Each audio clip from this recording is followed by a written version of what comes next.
Saudara, pernahkah kita tertidur saat berdoa? Kita tidak sendiri. Para murid, contohnya Petrus pun pernah tertidur saat berdoa. Tapi justru dalam momen dia tertidur itu adalah momen yang paling krusial, di mana Yesus sangat membutuhkan dia dan para muridnya untuk mendukung Yesus bergumul dalam kuasa doanya. Saudara, saat ini saya akan membagikan firman Tuhan untuk menemukan kekuatan rohani dalam doa yang berjaga, atau saya sebut kekuatan doa yang tidak tertidur. Saya ambil dari Lukas 22 ayat 36 sampai 49, saudara. Kita akan membahas mulai dari Getsemani. Ini punya makna tempat yang sangat punya makna teologis. Getsemani ini asal katanya dari bahasa Ibrani Gatsamanin. Artinya, saudara, tempat pemerasan minyak zaitun. Secara teologis, Getsemani adalah tempat penderitaan batin terdalam Yesus. Ayat 44, ini adalah simbol tempat pergumulan iman yang terdalam, sebuah ketaatan terbesar dituntut di sini. Ini adalah lambang keputusan ilahi antara kehendak pribadi kita atau kehendak Bapa, kehendak Tuhan. Dan dikatakan, kalau boleh Tuhan, biarlah cawan ini lalu daripadaku. Apa maksudnya cawan, saudara? Cawan itu bukan hanya tempat minum cawan, saudara. Ini adalah simbol murka Allah yang harus diminum oleh Yesus. Semua penderitaan yang harus ditanggung Yesus 2 jam ke depan atau 3 jam ke depan. Dia sudah tahu bagaimana dia akan dicabik-cabik seperti anak domba yang disembeli. Bila kita membaca dari Yesaya 51 ayat 17 dan Matius 20 ayat 22. Cawan ini bicara tentang jalan salib, penderitaan demi penebusan kita, saudara. Doa Yesus, jika engkau berkenan, ambil cawan ini Tuhan. Di ayat 42, tapi bukan kehendakku, di sini puncak kemenangan. Ketika dia menyerahkan kehendaknya, tetapi kehendakmu lah yang jadi. Ini pengertian punya makna yang dalam untuk doa yang tertidur dan tidak tertidur. Apa artinya?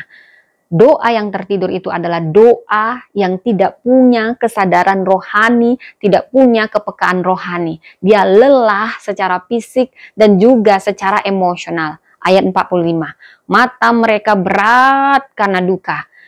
Para murid yang sedang tidur, itulah contoh mereka sedang punya doa yang tertidur. Bukan hanya lelah fisiknya, tetapi juga rohaninya. Ada kelalaian dan tidak berjaga-jaga. Sementara sebaliknya, makna doa yang tidak tertidur adalah doa yang disertai dengan kewaspadaan rohani. Bukan berarti Anda tidak tidur. Anda boleh tidur secara fisik, tetapi rohani Anda tetap terjaga, tetap waspada. Ada penyerahan penuh pada kehendak Bapa yang menjadi saluran kekuatan ilahi. Jadi, kita harus tahu penyebab seseorang itu punya doanya tertidur. Pertama, dia punya luka, punya duka, punya lelah batin. Yang bisa juga disebabkan dari lelah fisik yang menumpuk-menumpuk tidak selesai jadi lelah batin. Sehingga dia kurang punya pengertian yang dalam tentang waktu yang genting. Ini punya minimnya kedalaman relasi dengan Bapa. Ada 3 rahasia kekuatan saat kita punya doa yang tidak tertidur, saudara. Doa yang waspada secara rohani. Ini akan memberi kita kekuatan ilahi, saudara. Sama seperti ketika Yesus diberi kekuatan, seorang malaikat dari langit menampakkan diri kepadanya untuk memberi kekuatan kepadanya. Dalam berjaga, kekuatan ilahi turun.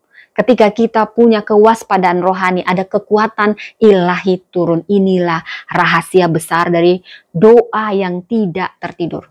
Doa yang berjaga itu sama dengan doa yang tidak tertidur karena kita tunduk pada kehendak Bapa. Yesus menolak kehendaknya sebagai manusia karena dia 100% manusia dan 100% Allah, tetapi dia memilih tunduk demi kehendak Allah, tepat di ayat 42.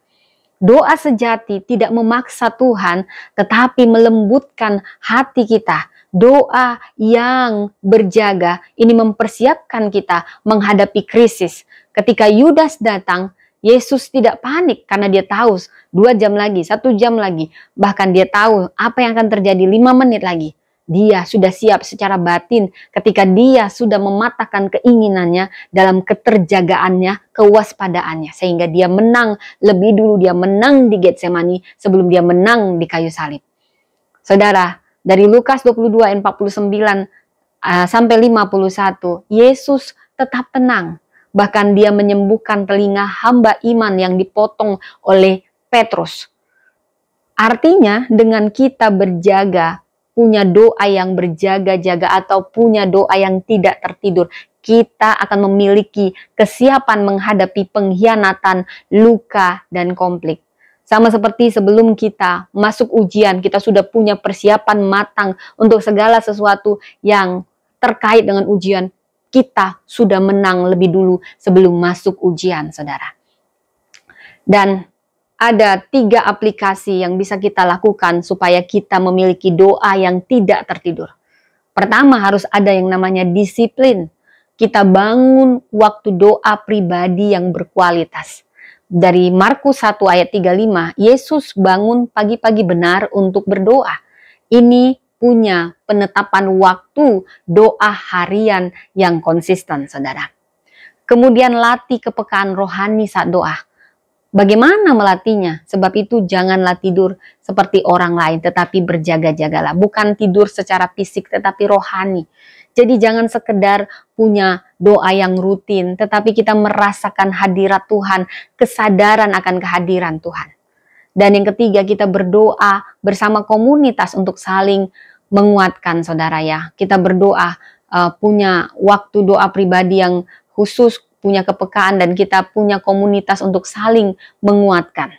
Dalam Matius 26 ayat 38, Yesus mengajak murid-muridnya, tinggallah di sini dan berjaga-jagalah dengan aku.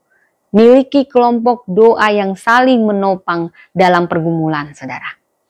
Doa bukanlah tempat untuk melarikan diri dari kenyataan, tetapi tempat di mana kita memperoleh kekuatan untuk menghadapi kenyataan.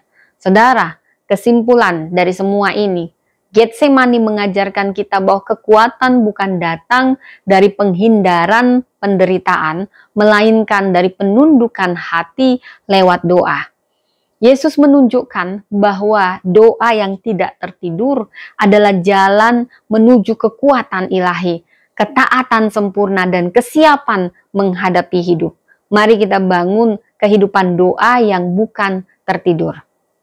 Malam gelap di taman sunyi, sang guru berdoa dengan hati yang tulus. Jangan tertidur di jam yang sakral ini. Berjagalah, sebab Tuhan selalu menyentuh dan menulus. Tuhan memberkati. Jadi, sekian, Tuhan memberkati.